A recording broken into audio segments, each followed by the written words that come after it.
Welcome to Spotlight. I'm Liz Wade. And I'm Nick Page. Spotlight uses a special English method of broadcasting. It is easier for people to understand no matter where in the world they live.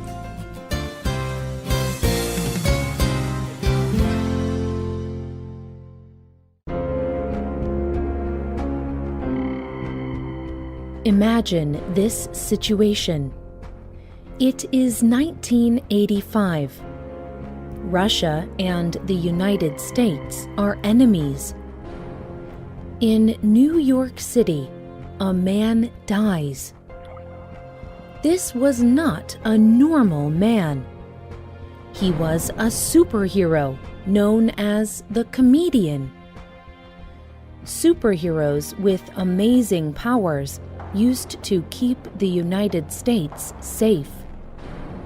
But now, most superheroes have retired or lost their power.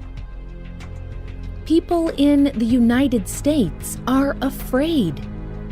They fear nuclear war. They worry it could happen at any time. Many of the nation's superheroes are afraid of what is happening. But one of these heroes must decide. Should he save the human race or let them die? This is the story Watchmen, a book by Alan Moore and Dave Gibbons. However, Watchmen is not a normal book. It is a graphic novel. Graphic novels use both pictures and words to tell a long story. Today's spotlight is on graphic novels.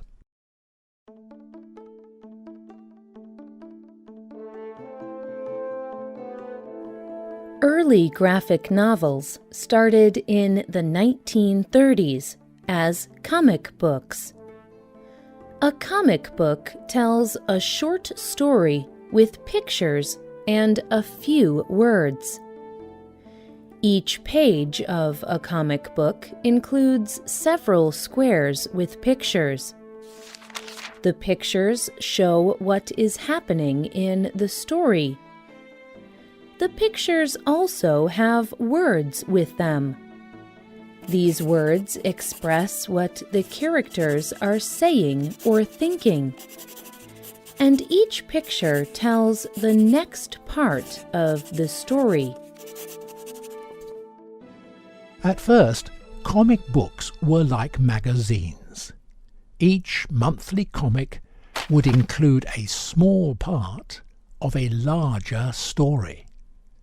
Often these stories were about superheroes or other non-human characters. People would have to wait each month to read the next part of the superhero's story. But in the 1970s, publishers began creating longer comic books. They did this by putting together the stories from all the comic books in a series. Soon, writers wrote longer and longer stories using comic book design. They called these longer books graphic novels. Graphic novels combine two kinds of storytelling: writing and narrative, or story art.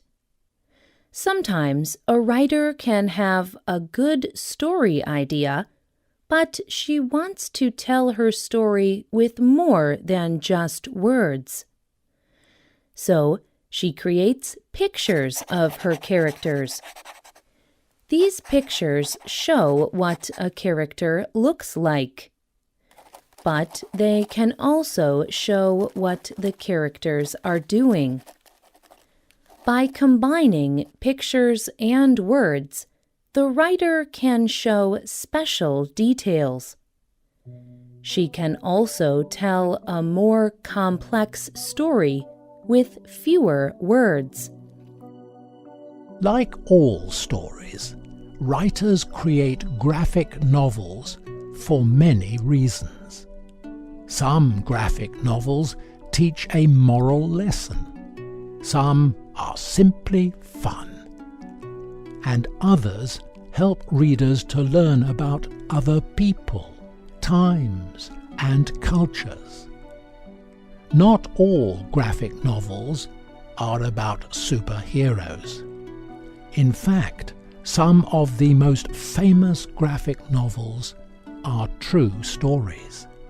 They are about events and situations that happened to real people. One famous example is the novel Maus. The novel's writer is named Art Spiegelman. He lives in New York City. In the early 1980s, he wrote Maus about his father's experience during World War II. During World War II, the German Nazi army fought for control of Europe. They also tried to rid European countries of particular groups of people, including the Jews. They killed millions of people in planned executions and in prison camps. Spiegelman's father was named Wladek. Wladek ran a factory in Poland before the war, and Wladek was Jewish. During the war, Nazis took Wladek's factory away. They moved him to the huge prison work camp called Auschwitz. Most Jews that went to Auschwitz did not survive. But Wladek did. After the war, he moved to New York City. Wladek told his story to his son, and Spiegelman decided to make a graphic novel about his father's experience. But instead of creating a story about people, Spiegelman made the characters of the story animals. In the graphic novel Maus, the Jews are small animals called mice. The Nazis are cats. People from Poland are pigs. And people from America are dogs. There are many stories of survival from the Holocaust. But Maus makes the reader look at the story of survival in a new way. People often consider cartoons, like the drawn pictures of animals in Maus, to be funny or childlike. So some people may think using animal characters makes Maus less serious. However, Lev Grossman would disagree. Grossman is a writer for Time magazine. He believes using cartoons in Maus makes people notice again a story we may have forgotten. He wrote, "Those mice are more human than most people." Craig Thompson is another graphic novel writer. As a boy, he loved reading comic books. As an adult, he rediscovered comics and began writing graphic novels. Thompson enjoys creating graphic novels because it combines many of his skills. He told Mother Jones magazine, "One person can do it all. Do the character designs, and create the backgrounds, and write the story." In 2003, Thompson wrote a graphic novel called Blankets. This story is based on his young adult life. Thompson enjoys using his art skills to connect with other people. The beauty of his art communicates much emotion and struggle. Many people can relate to Thompson's story. He asks questions about the faith he was raised to believe. He also tells about his first love. In his story, many people see their own story of growing up. For many people, graphic novels help them feel closer to the story emotionally. They do not just read the words. Instead, they look at the pictures too. Readers are also part of the creative process. They must imagine what happens between the pictures and few words the writer provides. They must work harder to understand the story. And for many readers, this helps them remember the story better.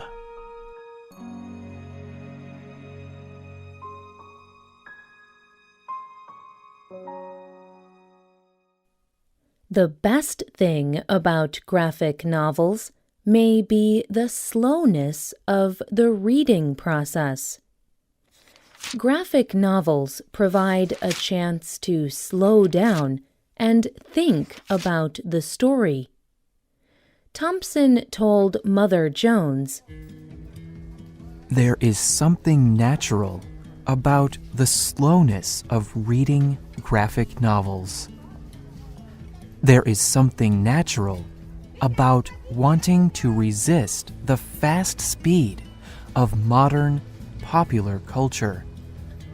With the graphic novel, it is the opposite of fast speed popular culture. It is about resisting all the internet culture."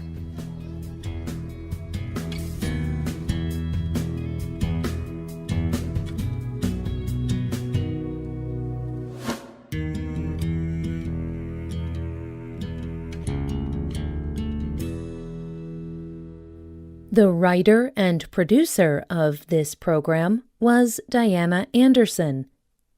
The voices you heard were from the United States and the United Kingdom.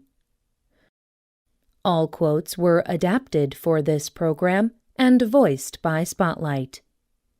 You can find our programs on the Internet at www.radioenglish.net. This program is called Picture Stories. We hope you can join us again for the next Spotlight program. Goodbye.